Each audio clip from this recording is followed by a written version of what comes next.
Our student speaker this evening is Stephen Kline. Stephen, please come forward.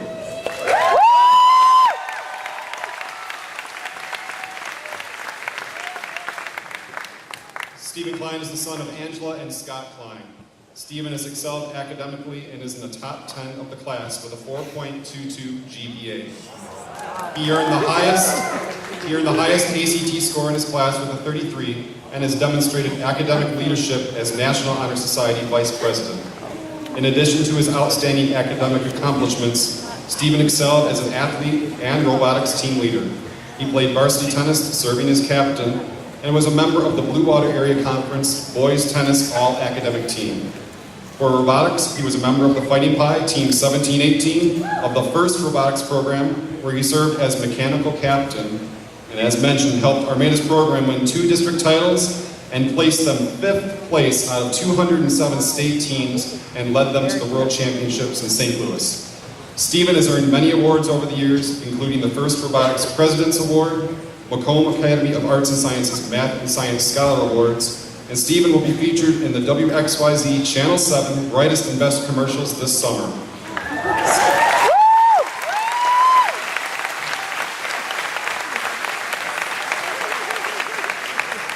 Stephen will be attending the University of Michigan this fall and study mechanical engineering. We wish Stephen great success in his future educational and career goals. And now to address the class of 2013, Stephen Kline.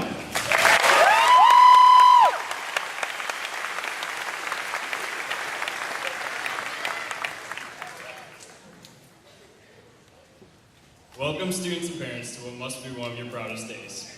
Before I begin about this graduating class's journey, I ask all of the parents to think back to the day 18 or so years ago when you witnessed the birth of your son or daughter. That feeling of absolute relief after finally being able to hold in your arms the culmination of 9 months of work.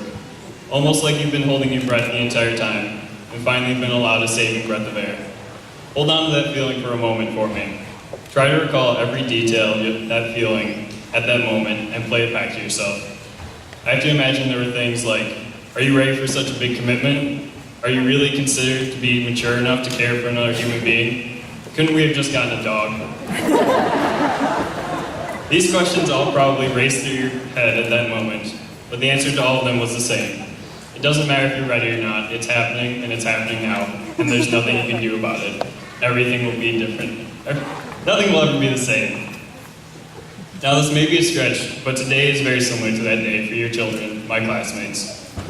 Of course, instead of a squishy baby being handed to us, we were presented with a not-so-squishy diploma.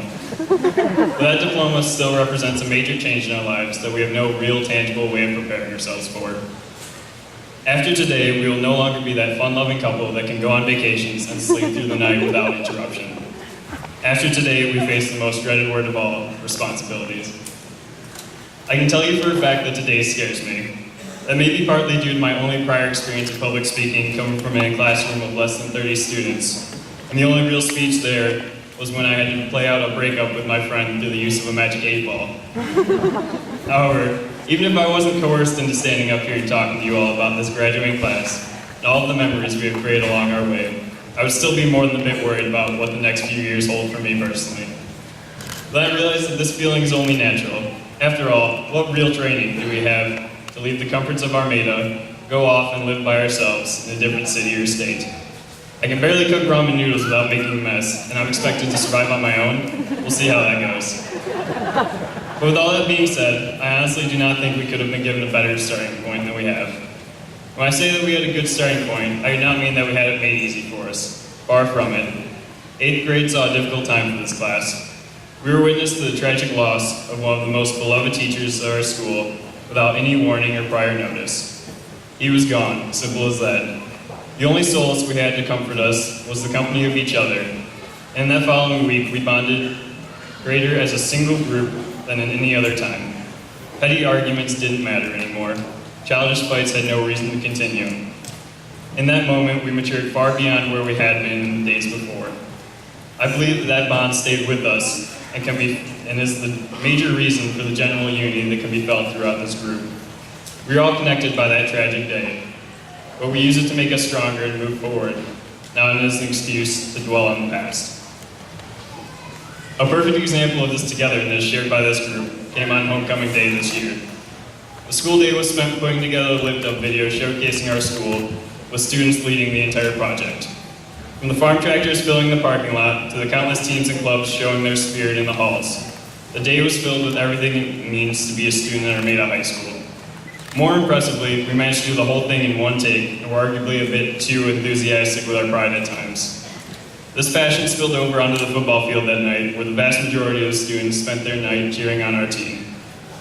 You know what? We won that game, the first homecoming win in several years. But as we rushed onto the field as the final whistle blew, there were not dozens of individuals cheering, but one group, one student body joining together. With all this, I have to thank our teachers, administration, and staff immensely for the role they played in fostering this family. Thank you for being there for us even when we would never admit that we needed you. Thank you for being the motivation that carried us through tiring days. Thank you for always being there to support us no matter if it was in academics, sports, or even our own personal lives. Most importantly, however, thank you for being our friends. We are graced with the presence of some of the most good-natured, genuine, compassionate adults that still understand what it is like to be a student.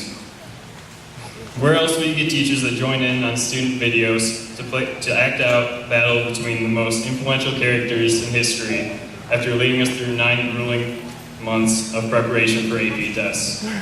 Where else will you find teachers actively engaging with students as they walk down the halls past their doors? And possibly my new favorite tradition formed this year, where else will you find teachers standing outside the doors every Friday, welcoming the students in the most obnoxious of ways? This group of adults has been put in charge of being role models for us as we figure out just what it is meant to mean to be an adult.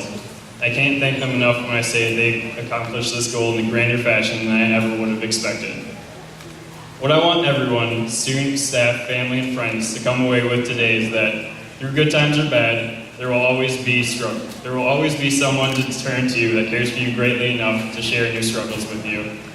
Yes, I believe that we will all encounter struggles over the next 4 years and beyond, but we will go through them. We will make mistakes and fail, but we just need to focus on learning from them the best we can. We will face hardships, but 10 years from now when we make back up for our class reunion, we will be a single group again with plenty more stories to tell. As a man that I've looked up to my entire life once told me, the best year of my life is the next one. Thank you for your time.